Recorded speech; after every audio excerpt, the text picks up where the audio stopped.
Buenas tardes, bienvenidos a todos. Aquí les damos la bienvenida en Libera, en esta ocasión haciendo una charla con la psicóloga Rosa Hernández, que es especialista en el tema de violencia de género, que es sobre el que estaremos hablando el día de hoy, y que será una de las primeras sesiones que tendremos en este ciclo que buscaremos hacer de entrevistas con diferentes especialistas en diferentes temas para poder hacerlos llegar a ustedes la información como más cercana de las personas que trabajan con estos temas y que además tienen amplia experiencia en el tema. Entonces, bueno, pues yo voy a empezar por presentar a Rosa, dándole la bienvenida. Rosa, muchísimas gracias por acompañarnos el día de hoy en esta charla. Rosa es psicoterapeuta humanista con enfoque gestal y centrado en la persona. Participa en el grupo de Libera y entonces tenemos el honor de poder compartir con ella el espacio y además su experiencia y sus conocimientos. Ella tiene gran experiencia en intervención en crisis y tiene una especialidad en prevención y atención en violencia de género. Labora en el programa CEPAVIGE, que es el programa de servicios especializados de prevención y atención a la violencia de género, desde el Hospital Psiquiátrico de Legaria desde hace 8 años. Entonces, pues bienvenida, Rosa, muchísimas gracias por acompañarnos y podemos empezar un poquito. Tenía aquí como algún dato que nos dice que el programa de CEPAVIGE surgió en el 2002 en respuesta a la demanda de atención pues a los casos y a la problemática de violencia de género. Y me gustaría empezar pues por platicar un poquito qué es la violencia de género. Claro, pues muchas gracias, Ale, por esa amplia presentación. Es un gusto para mí estar con ustedes. Y efectivamente, el programa de CEPAVIGE empezó en aquel entonces como un programa. Actualmente se ha vuelto ya una actividad institucional para la prevención y atención de la violencia de género y recientemente se agregó y combate a la discriminación, que también es una temática más que temática problemática, con alta demanda en esta actualidad. Entonces, tengo la fortuna de trabajar aquí en el Pediátrico de Legaria desde hace 8 años con mujeres en situación de violencia. Y efectivamente creo que también algo esencial pues es hablar de la violencia de género, ¿no? Cuando hablamos de violencia de género estamos entendiendo que es una violencia que se da o que se ejerce, ¿no? En torno al género, ¿no? Hablando como masculino o femenino. Es diferente al sexo, ¿no? Desde ahí que es hombre y mujer, todas las características biológicas, ¿no? El género es un constructo social. Entonces, cualquier persona puede vivir, ¿no? O sufrir, en este caso, violencia de género. Pero actualmente tenemos pues una alta demanda de mujeres que están viviendo violencia. Y entonces se hace este desglose de violencia hacia las mujeres dentro de todo este marco de violencia de género, ¿no? Que ha sido también una violencia sistemática y una violencia estructural, ¿no? Que viene de hace mucho, mucho tiempo, muchos años, ¿no? Que viene suscitándose esta violencia, ¿no? En diferentes grupos, no solo a mujeres, ¿no? También a personas lesbianas, homosexuales, trans, en situaciones de calle, personas migrantes, etcétera, ¿no? Entonces, por eso estamos hablando de género, porque está basada en el género, por el simple hecho de ser mujer, ¿no? O por el simple hecho de ser hombre, ¿no? Se ejerce violencia. Entonces, de manera muy sencillita y muy básica, esa es la violencia de género. Tiene que ver con estos actos, ¿no? Que van a generar un daño tanto físico, psicoemocional, sexual, económico, patrimonial, contra los derechos reproductivos de la persona que lo está recibiendo. Ok. Y el CEPAVIGE surge justamente como en respuesta a esto que va ocurriendo en la sociedad y que va además creciendo. Platícanos un poquito, Rosa, por favor, desde una mirada experta, ¿qué es el CEPAVIGE? ¿Cómo funciona el CEPAVIGE? ¿Cómo podemos acceder al servicio que da el CEPAVIGE, por favor? Claro, este servicio, estos servicios se han ido ampliando conforme su nacimiento. Entonces, se está buscando por parte de la Secretaría de Salud que cada unidad médica de la SEDESA pueda contar con un módulo, en este caso, servicio especializado para la atención y prevención de la violencia de género. Entonces, empezaron con 5 cepaviges aproximadamente y ahorita ya son más de 10, más de 15 cepaviges, ¿no? Estos servicios son atendidos o estamos a cargo de mujeres profesionistas especializadas en psicología, ¿no? Con una perspectiva de género, porque es importante contar con una perspectiva de género que nos va a ayudar a visibilizar precisamente estas inequidades, ¿no? Y estas violencias estructurales y sistemáticas que vivimos las mujeres por el simple hecho de ser mujer. Entonces, esta demanda ha ido creciendo y se va ampliando en este sentido, ¿no? Damos atención, asesoramiento psicológico, un acompañamiento, ¿no? Que puede ser de diferentes formas, ¿no? Está dirigido únicamente para mujeres. Se puede dar un asesoramiento a hombres, sí. Sin embargo, hay otra área de la Secretaría de Salud y también de la actividad institucional de la violencia de género, para la violencia de género, que atiende a hombres. Sin embargo, los CEPAVIGES están dirigidos únicamente a mujeres.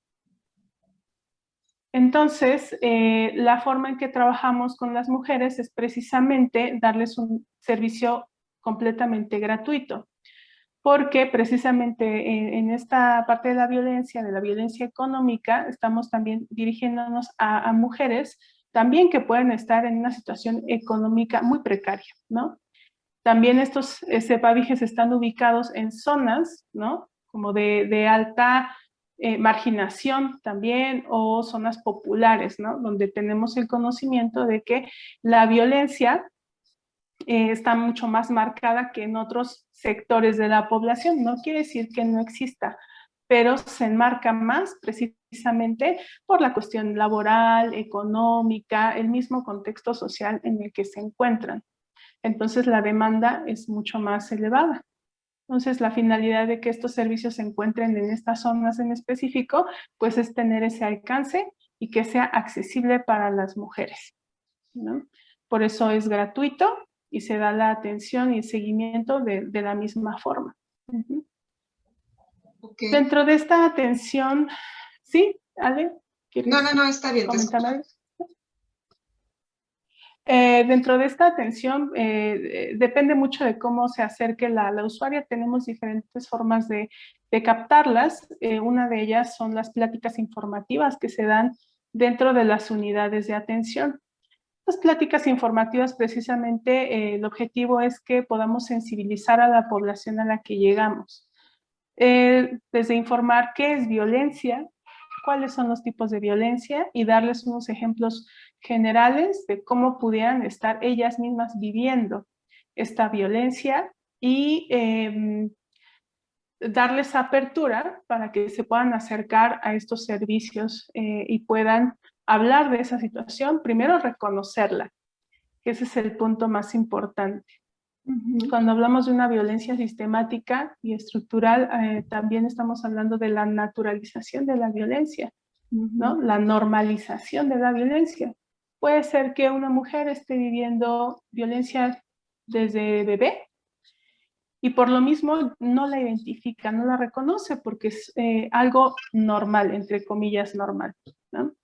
Entonces, el objetivo precisamente es que ellas puedan identificar que ese trato que están recibiendo no es normal, ¿no? Y que además la violencia es un delito que se puede denunciar. Entonces también es que podamos brindarle esta otra información que le va a ayudar a poner una denuncia en caso de que así lo desee, ¿no? Es decir, tenemos como nociones básicas sobre esta parte jurídica. Yo no soy especialista, sin embargo, sí nos nos dan capacitaciones continuas en torno a los avisos al Ministerio Público, ¿no? Toda esta parte como servidoras públicas que debemos de dar, tenemos responsabilidad de informar para que las usuarias, ¿no?, puedan acercarse a los ministerios públicos, a los centros de justicia, ¿no?, y darles ese mismo acompañamiento. Pero el primer paso es que puedan reconocer que están viviendo una situación de violencia, ¿no? Ya sea con una pareja, expareja, su propia familia, algún compañero de trabajo o incluso hasta un desconocido, ¿no? Que desafortunadamente ahora es también muy frecuente esta situación. El hecho de que puedan nombrarlo, que puedan reconocerlo, nos va a ayudar a empezar este trabajo con ellas mismas, ¿no? Esta visibilización de la violencia, dejar de normalizarla, ¿no? En el caso, por ejemplo, justo esto que estás comentando, alguien que ha crecido, digamos, como con esta condición habitual de violencia, pero que no la vive como tal, decía, las pláticas ayudan a sensibilizar, pero si alguien no ha accedido o no ha podido tener como esta condición de acceso, es cómo podría llegar a alguien que vive violencia cuando para esa persona es lo habitual, es lo normal. Uh-huh. Se puede llegar de diferentes formas. En mi experiencia aquí en el hospital, lo que he podido percibir es que sí lo miran, sí lo observan. Sin embargo, muy pocas de ellas buscan ayuda, porque hay muchísimos otros factores que van a obstaculizar que ellas se acerquen a estos servicios de atención, tanto jurídica, médica, y psicológica principalmente, ¿no? Entonces, me parece que tiene que ver con el miedo, ¿no? Hay una miedo, culpa, vergüenza, porque precisamente, ¿no? Alguien que ejerce violencia lo que hace es culpar a la víctima, ¿no?, de esa violencia recibida. Entonces, ¿cómo voy a reclamar algo que fue mi culpa?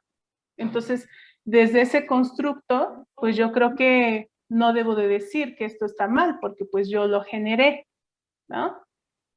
A grandes rasgos es como un punto bien importante, pero muy fundamental en personas que están viviendo violencia, ¿no? Se les genera esta culpa, tú tienes la culpa, tú estuviste mal, no te quejes, ¿no? Y entonces si tenemos que es una mujer que sistemáticamente ha vivido violencia a lo largo de su vida y su abuelita, su tía, su mamá, su prima, la vecina, están en el mismo contexto de violencia y ella hace algo distinto, también cómo va a ser vista, ¿no? ¿No? Entonces también desde ahí, ese es otro factor que pudiera obstaculizar que se acerquen a estos servicios de atención.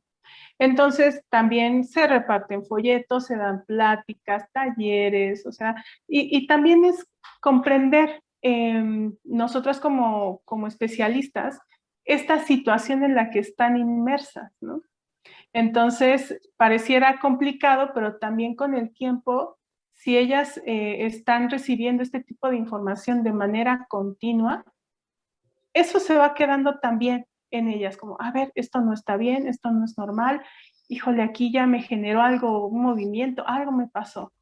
Y cuando ellas estén listas para cruzar la puerta del consultorio, del espacio, del servicio, ahí está nuestra labor, ¿no? El poder captar a esta usuaria, generar un ambiente de confianza, ¿no?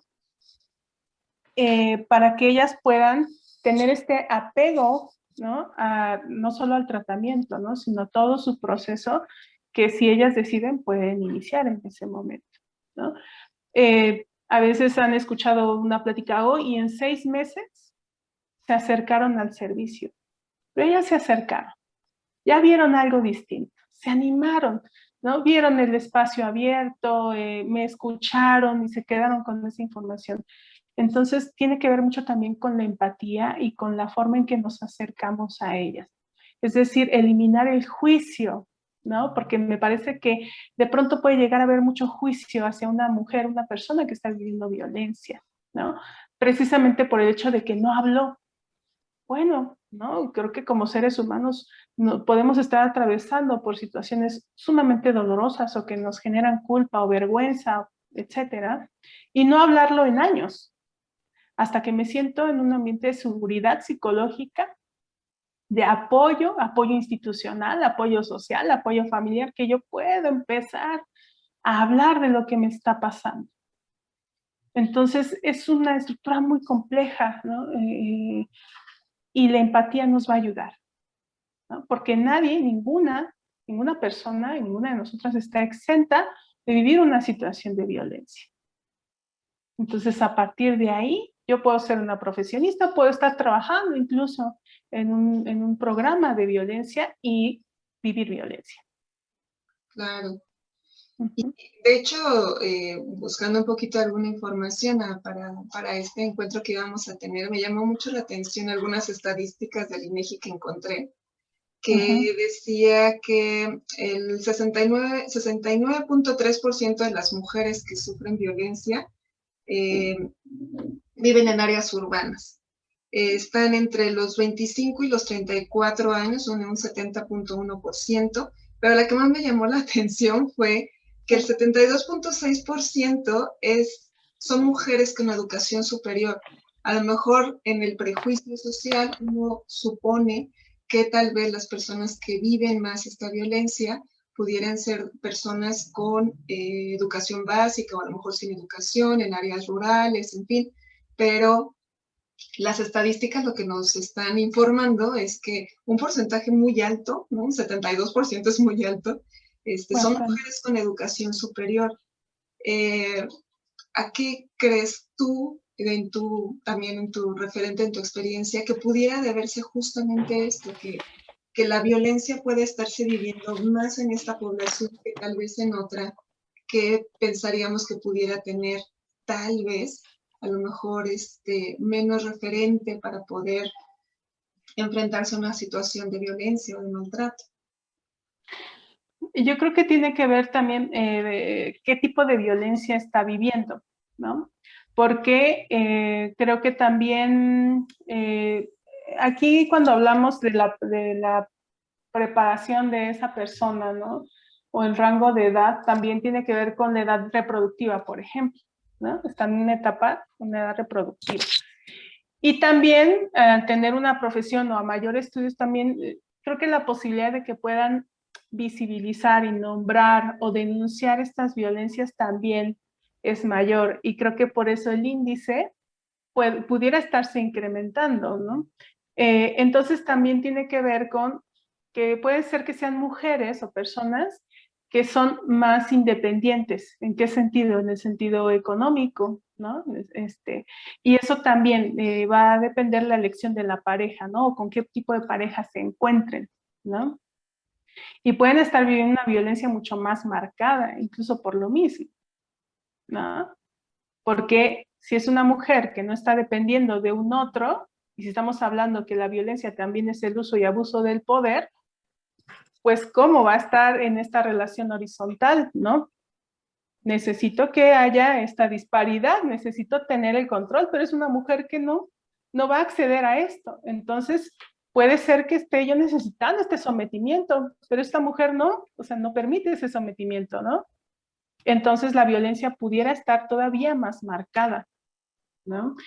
Podría ser uno de esos factores y sobre todo la visibilización de la violencia, ¿no? El poder nombrarla, a ver, esto no está bien, ¿no?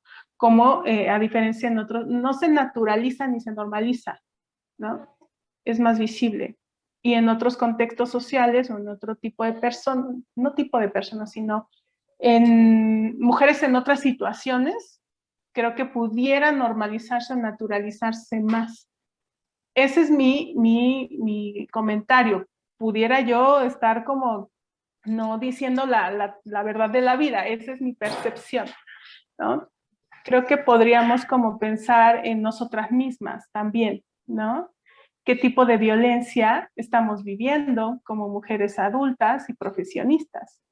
¿Es violencia de pareja? ¿Es violencia laboral?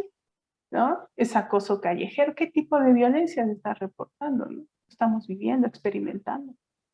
Claro. Sí, evidentemente, pues lo que vamos comentando es justamente desde la experiencia y es como la lectura que también podemos como ir haciendo y eso es lo súper rico, ¿no? Que una visión como la tuya nos pueda ayudar a leerlo de otra manera, tal vez. Porque efectivamente esto pensaba, pues las estadísticas son números, pero se pueden leer desde diferentes lugares, ¿no? Entonces, efectivamente, esta parte del reporte del indicador de las mujeres con educación superior tienden a ser más víctimas de violencia o estar más en un contexto de violencia de género, pues podría leerse como que son más violentadas, pero también podría leerse como que tienen muchas más posibilidades de acceder a estos servicios como los que brinda el CEPAVIGE o que pueden tener, como tú dices, esta lectura de esto es violencia y en el otro caso tal vez no haya esta sensibilización con respecto a este tema, ¿no? Y eso me hace un poquito conectar con otra pregunta que me parece como interesante, porque justamente en este manejo de los medios, este manejo social, como bien decías, ¿no? Del asunto de la violencia, en algún momento de la vida, pues bueno, este tema no es tan hablado, de repente empieza a hablarse y como dices, ¿no? Empieza también a normalizarse hablar de violencia de género, ¿no? O sea, se empieza a convertir también en un discurso social normal hablar de violencia de género. Entonces, no sé, movimientos como el Me Too, ¿no? Que hacen que entonces haya esta denuncia pública, y eso haga que pareciera, evidentemente también eso es una lectura, es como pareciera que hay una explosión de casos de violencia, pero no sé qué tanto hay en también esta visión es, ¿hay más casos o hay más denuncias? Yo creo que ambas, así como creo que cuando empezamos a hablar de violencia, es como agitar el refresco, ¿no? Es algo que ya está ahí, es algo que va a brotar más y también va a suceder más, porque entonces se está confrontando con otra realidad, ¿no? Entonces, cuando yo estoy tratando de poner un límite, vamos a poner un ejemplo muy sencillito. Si yo le pongo un límite a alguien, probablemente la reacción de la otra persona sea el enojo. Vamos a pensarlo como en un niño pequeño. Le están diciendo que no al dulce. La reacción tal vez natural en un niño, vamos a ponerlo así, quiero aclarar, ¿no? Es que se enoje en ese momento y exija ese dulce, ¿no? Es una situación distinta cuando estamos hablando de violencia, ¿no?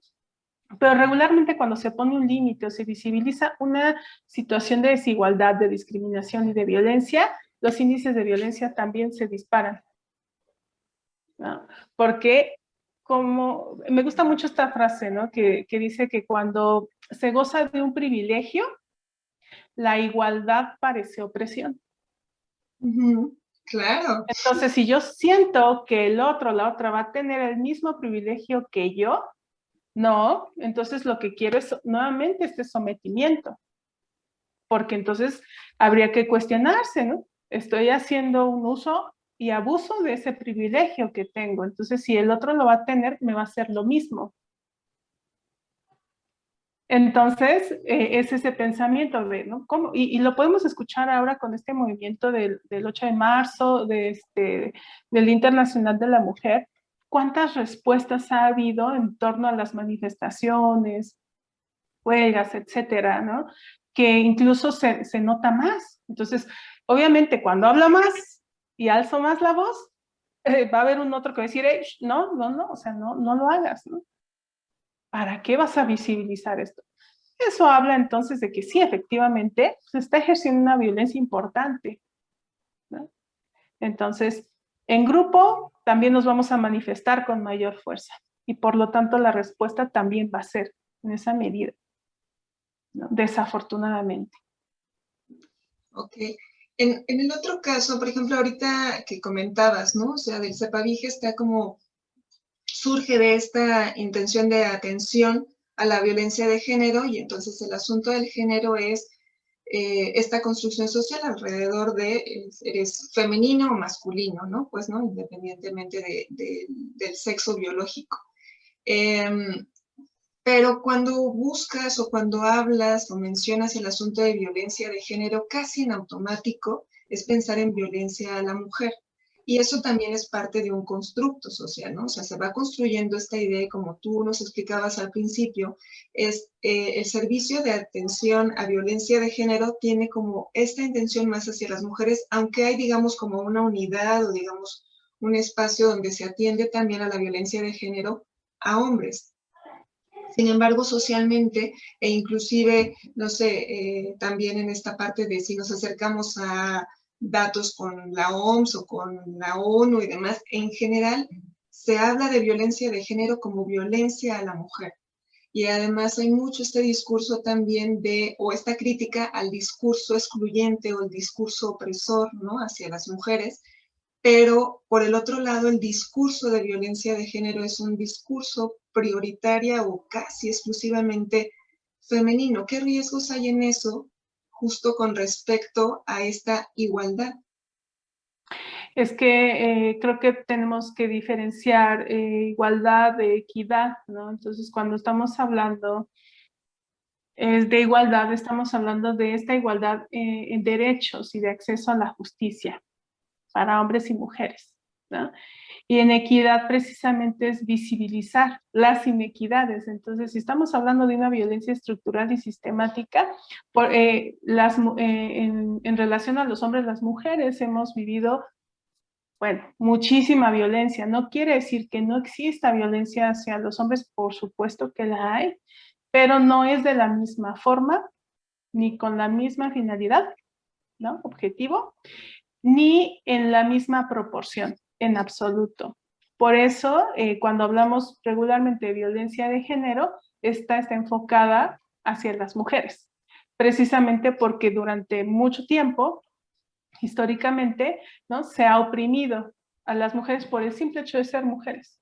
Pues no quiere decir que los hombres no tengan estos espacios también de atención y de acceso a la justicia, por supuesto que sí, pero la forma en que ellos son violentados, ¿no? Difícilmente, no quiere decir que no los violenten mujeres, ¿no? Pero es muy difícil que una mujer violente a un hombre por el simple hecho de ser hombre. Y las mujeres sí, son violentadas por el simple hecho de ser mujeres, ¿no? Y los tipos de violencia que vive un hombre a los que vive una mujer también son muy diferentes. Entonces, esta demanda, por eso tiene más carga hacia la mujer, ¿no? Y por eso al inicio mencionaba, ¿no? A toda la comunidad LGBTI, ¿no? También, o sea, son hombres y mujeres que también están viviendo violencia de género, ¿no? Hombres y mujeres, ¿no? Pero tienen una condición, ¿no? Distinta. Entonces, también se contemplan ahí hombres y mujeres, ¿no? Pero son sectores de la población que han sido segregados, discriminados, señalados, oprimidos. Entonces, obviamente, la carga va a ir hacia allá. Ok. Y en este en caso, cuestión del género. claro, en esto que comentabas, decías, no tiene como la misma finalidad, la misma intención o el mismo objetivo la violencia de género hacia las mujeres que hacia los hombres. No sé si haya o qué tanto tú puedas tener como ese referente porque trabajas prioritariamente con mujeres, pero ¿cuál sería, digamos, como la intención o el móvil, no sé, digamos, de la violencia de mujeres hacia hombres? Hay que revisar si no es más bien una respuesta ante la violencia vivida, porque muchas veces se puede confundir, ¿no? No quiere decir que, aunque una mujer no haya vivido violencia, entonces la ejerza hacia un hombre, sí, puede ser, pero no con el afán quizá de oprimirlo, ¿no? O por el simple hecho de ser hombre, ¿no? Sino puede muchas veces, y no justifico en absoluto, pero sí es una respuesta a la violencia vivida, ¿no? O ejercida hacia ella, ¿no? Entonces, cuando una persona está viviendo violencia de manera continua durante mucho tiempo, la respuesta va a empezar a responder en algún momento con violencia, pero es una respuesta a un estímulo, como, ¿sí? como una violencia reactiva, digamos. Exactamente, se le llama así, violencia reactiva, ¿no? Entonces, creo que es importante diferenciar, ¿no? Porque hay que ver todo el contexto. ¿Qué está llevando a esta persona, a esta mujer, por así decirlo, a ejercer violencia hacia su pareja? Hombre. ¿Cómo socialmente podríamos entonces, digamos, todas las demás, las personas que a lo mejor de alguna forma no hemos sido partícipes, ¿no? A lo mejor ni activos ni pasivos o como receptores de violencia de género, o no lo hemos visto así tal vez, pero cómo socialmente podríamos hacer esta conciencia de trabajar con entender la violencia de género por un lado, y cómo poder alcanzar esta equidad sin que fuera de por medio con violencia reactiva, ¿no? Porque, no sé, en una percepción, ¿no? También hay un discurso que pareciera muy reactivo, efectivamente, y se puede entender que pueda ser en respuesta a la violencia vivida, pero que termina siendo también un discurso violento. Entonces, ¿cómo podemos alcanzar esta equidad como sociedad sin que tengamos de por medio de la herramienta de la violencia reactiva?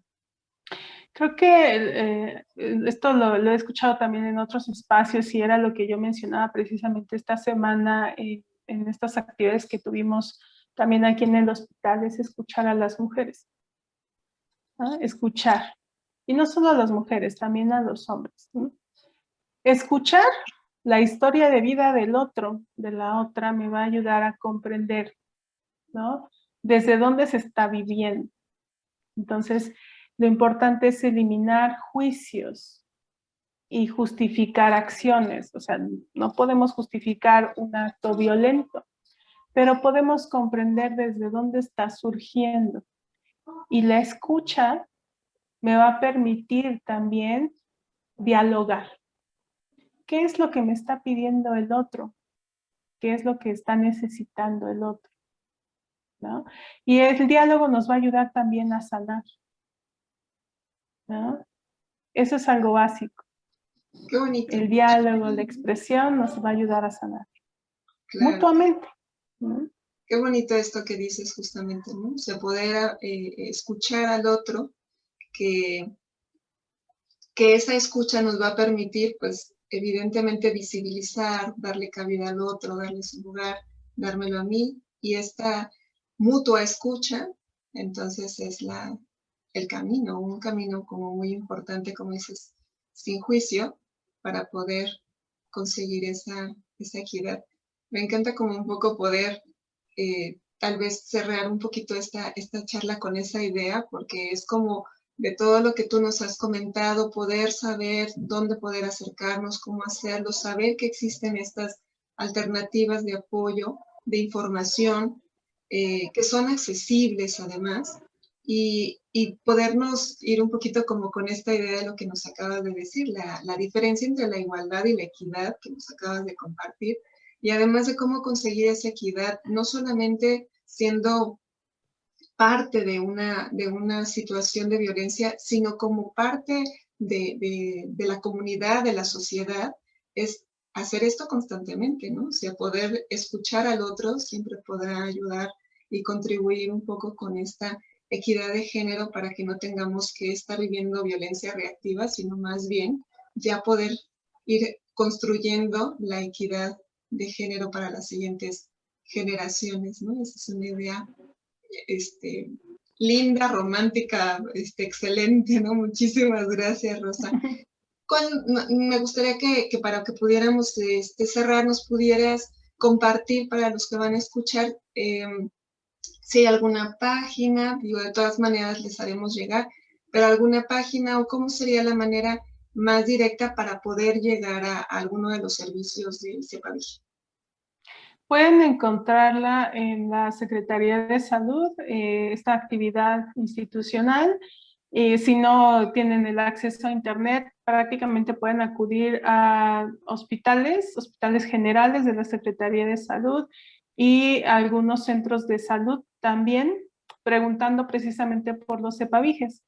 son servicios ya de años conocidos de la familia, ¿no? Entonces, se les puede canalizar directamente a los centros de atención.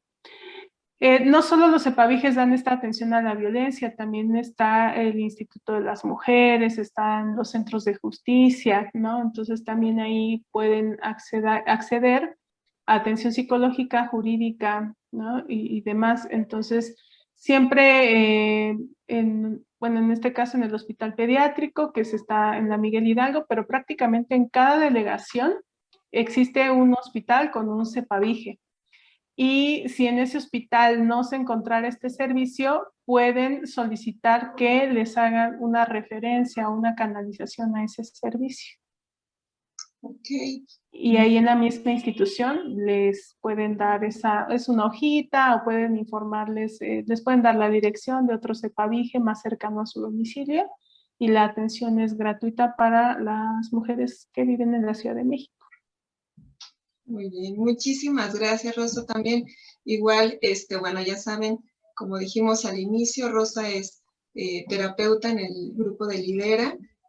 Pueden consultar también toda la información con Libera en www.liberapsicología.com, pero también si nos puedes compartir, Rosa, además de poder dar tus contactos o a lo mejor algún lugar donde te puedan ubicar, además de Libera. Sí, muchas gracias. Pues nuevamente yo trabajo en el Hospital Pediátrico de Legaria. Estoy de lunes a viernes de 8 a 3 de la tarde aquí en este servicio. Y bueno, también formo parte de este equipo de Libera. Pues muchísimas gracias, ha sido verdaderamente un placer esta plática contigo, Rosa. Espero que todos la disfruten tanto como la disfruté yo. Espero que también gracias.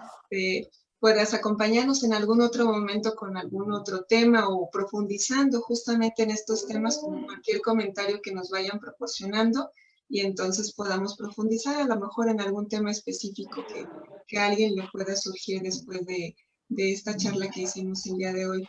Agradecemos desde Libera, muchísimas gracias, Rosa.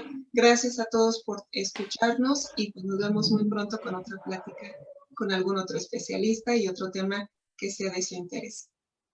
Muchísimas gracias. Buenas tardes a todos. Hasta luego.